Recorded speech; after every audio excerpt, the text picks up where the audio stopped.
Kumusta kayo mga master? Magandang umaga sa inyo. Ngayong araw nga pala ay mag-unbox tayo ng order natin sa online. Ito ay motor pump, 12 volts DC. So pwede siya sa battery. Kasi magtataginit na kasi ngayon, kaya order ako ng ganitong 12 volts na water pump. Kasi nga para dun sa taniman ko. Kasi magsa-summer na, mahirap na magigib ng tubig. Dapat laging may dilig ang mga halaman. Kaya ito, i-unbox natin. So tara, isa natin. Ito mga kasaya. Bali mo lang itong water pump. Nasa tira. Maganda siya mga kasaya. Subukan natin kung maganda water tubig. Medyo maliit naman ito. Pero, sana marami siyang tubig. Yan. Ito mga kasaya. Ito, water pump. Bali 12 volts naman yan. Nakalagay naman dyan. Nakalagay naman dito mga kamaster ay 12 volts. Ibig sabihin yan, DC yan. DC. 12 volts DC. Tapos 2 ampere. So, ito yung ano niya. Connection niya. Connection ng supply. Ayan. Ito yung pula ay positive, ito naman yung black ay negative. So hindi tayo malilito dyan, hindi tayo magkakamali dyan. Siyempre dapat tingnan pa rin natin yung connection, kasi pag nagkabaliktad to ay may possible na masira ang itong water pump na to. So, dito naman yung in saka out. Ayan, makita nyo. Ayan. In sa out, dito natin ilalagay yung tubo, yung hose, o kaya hose. Yan, in out lang yan. So, mamaya matitestingin natin to. Okay.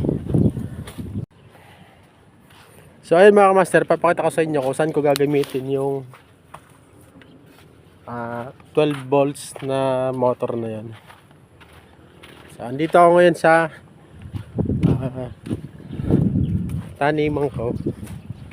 Ngayon, ang kukuhanan ko ng tubig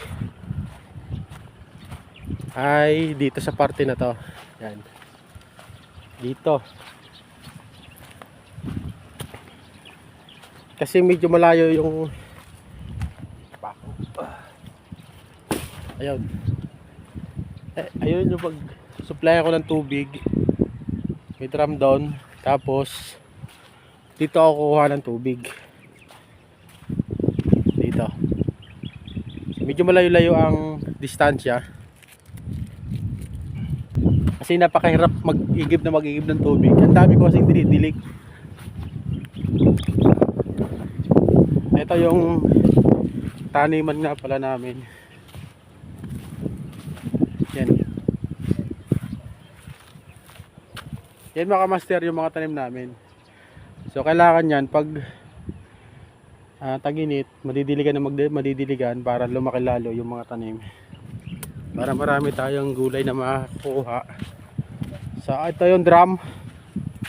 Yun. Ayun yung drum na pupunuin ko para pagka magdidilig, sasalok lang ng sasalok dyan.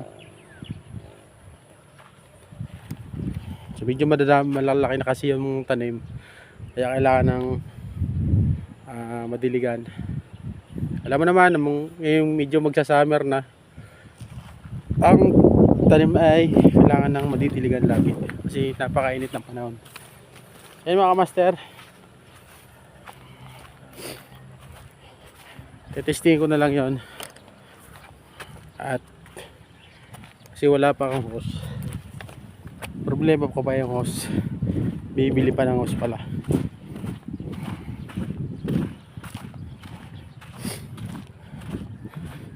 So ito, ang tanim naman dito, kamote. Yan. Kamote naman ang tanim doon.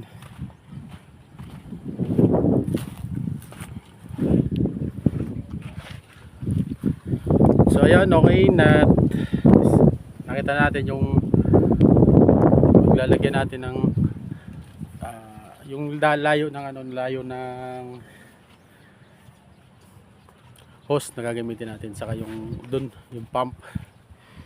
Medyo malayo kasi yung ng tubig kuhanan, napakahirap magigib.